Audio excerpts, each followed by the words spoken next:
For 2 decades, the island kingdom of Ithaca has been without its king. In his absence, the royal palace has been taken over by a mob of opportunistic suitors who spend their days eating his food, drinking his wine, and aggressively wooing his wife. The situation is rapidly reaching a boiling point. Queen Penelope has run out of excuses to delay choosing a new husband, and the suitors have set up an ambush down at the harbor. They plan to assassinate her son, Prince Telemachus, the moment he returns home. Meanwhile, the man they assume is dead has finally washed ashore, half dead himself. Odysseus has survived 20 years of brutal war, shipwreck, and supernatural peril to make it back to his own borders. Rescued by a neighboring seafaring kingdom, he is ferried home quietly. He specifically asks to be dropped off at a secluded, rocky harbor, far away from the main town. He understands the reality of his kingdom.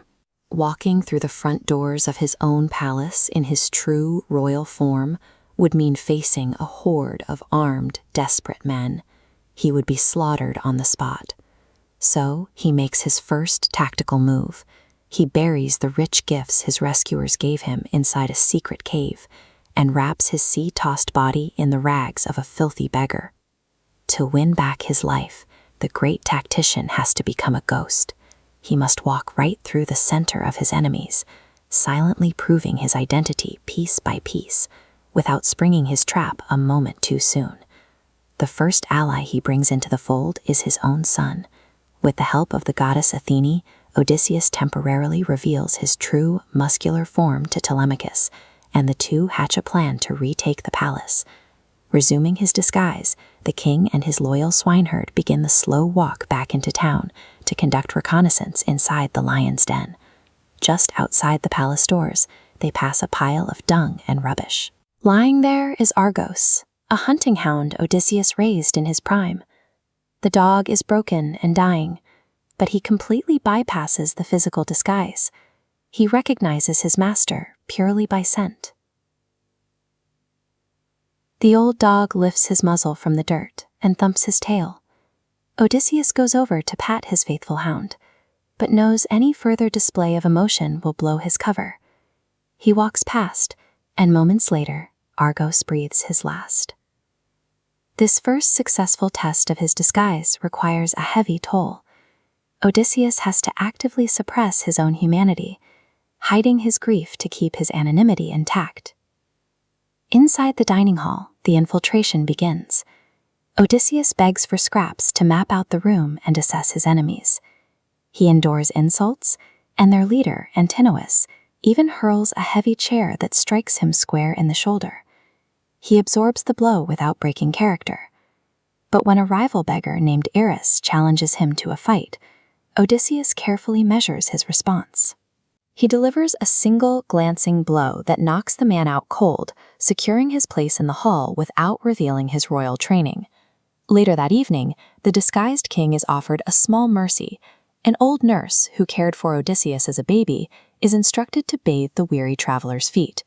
As she washes his legs, she feels a specific mark. Years ago, a charging boar dug its tusk into the young king's leg. The nurse recognizes the scar immediately. Odysseus instantly drops the act. He seizes the old woman's wrist and orders her to stay absolutely silent. He cannot risk her rejoicing and the rumor reaching the queen. The evidence of his past is written directly onto his skin. With the disguise becoming this fragile, he has to strike before the next mistake exposes him. The next morning, Queen Penelope forces the issue. She announces to the hall that she will hold a contest. She will marry the man who can string her husband's heavy bow and shoot an arrow straight. They set up the target, and the suitors take their turns. One by one, they fail to even bend the wood. Even Antinous cannot hook the string over the end. Then, the old tramp asks for a try. Ignoring the laughter and the violent threats from the suitors, he picks up the heavy weapon and balances it in his hands. This diagram illustrates the sheer mechanics of the task. Stringing a dense recurve bow requires immense physical torque and perfect leverage.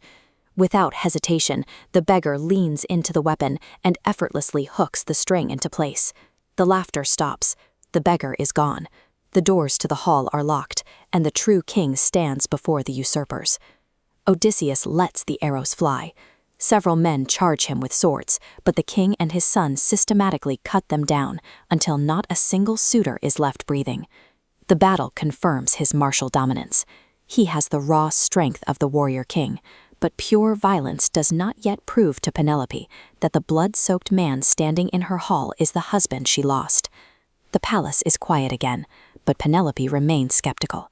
She looks at this hardened, violent stranger and refuses to blindly trust her own eyes.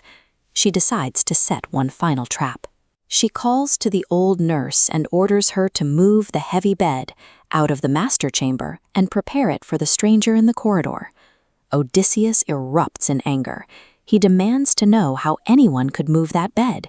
He built it himself, carving one of the pillars directly from a living olive tree, rooted right into the spot where he built the bedroom. Hearing this, Penelope's skepticism finally breaks. She throws her arms around him and weeps with joy, knowing that only her true husband could possibly know that secret. Gods, scars, and slaughter were not enough to bridge 20 years of absence.